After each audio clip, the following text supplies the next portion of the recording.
Wicked Little Letters is bold, it's crass, and it is vulgar. The mystery of the obscene little Hampton letters is causing widespread distress across the nation. Edith Swan takes it up the and she loves it more than Christmas Day. Only words matter. She sucks 10 a week, minimum. Holy heavens. In the end, I think it's just jealousy. Wicked Little Letters is a British film from Thea Sharrock, who is pretty accomplished, albeit relatively new to the film world. She was appointed a theatre director in London at 24. She graduated from Oxford University, has had a very successful career as a director of theatre, and has been transitioning into the directing film world.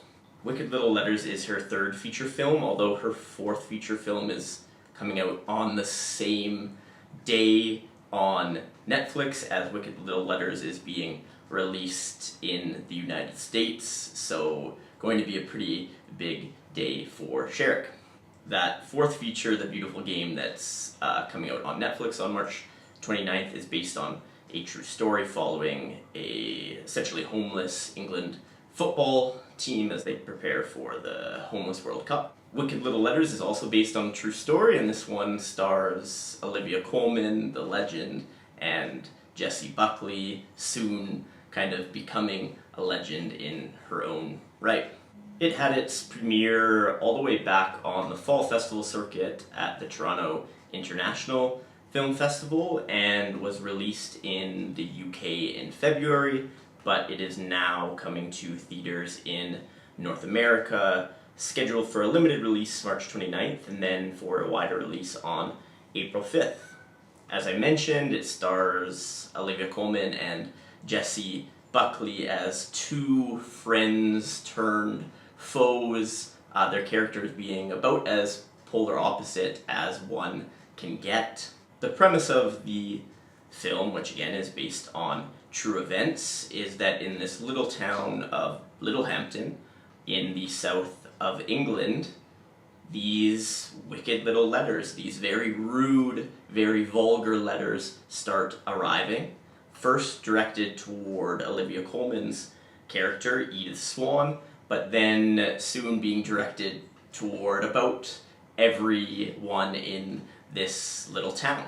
The blame is immediately placed on Jessie Buckley's character, Rose Gooding, because she is the most vulgar woman that this town has ever seen, coming from Ireland after the war and never afraid to challenge, let's say, traditional social norms that have been established.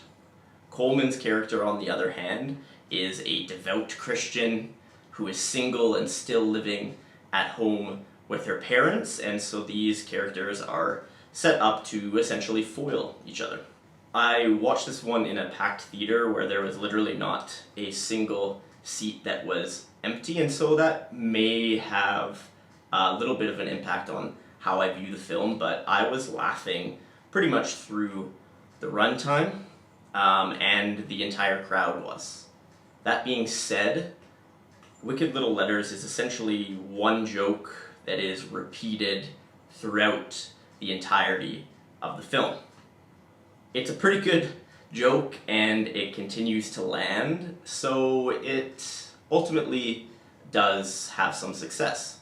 That joke, of course, being these women who are essentially yelling obscenities, swearing at the top of their lungs, most notably Buckley's character, but we have some hilarious vulgarity from some other characters as well.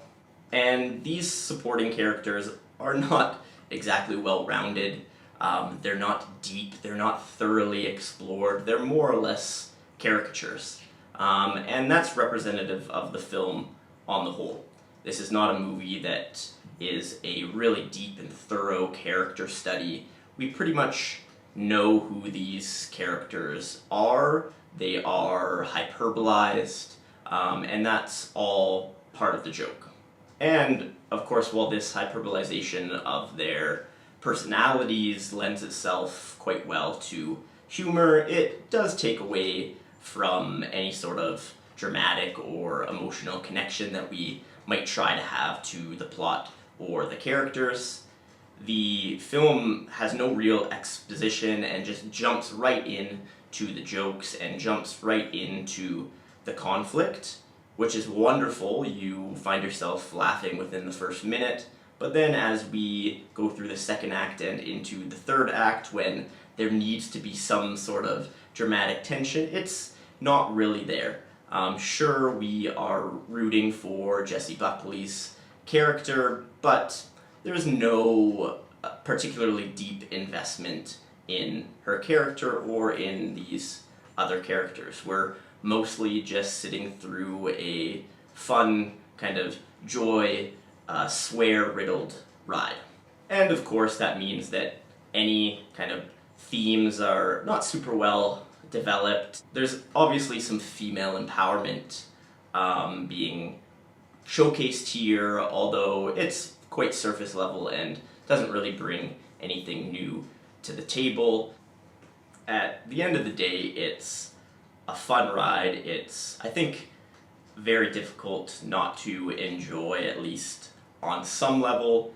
Is it kind of earth-shattering or entering bold new territory? No, probably not, but Olivia Colman is amazing, as she always is, and I'm sure that Jessie Buckley enjoyed the hell out of this role. Certainly different than some of the other more intense, dramatic roles that she has historically filled.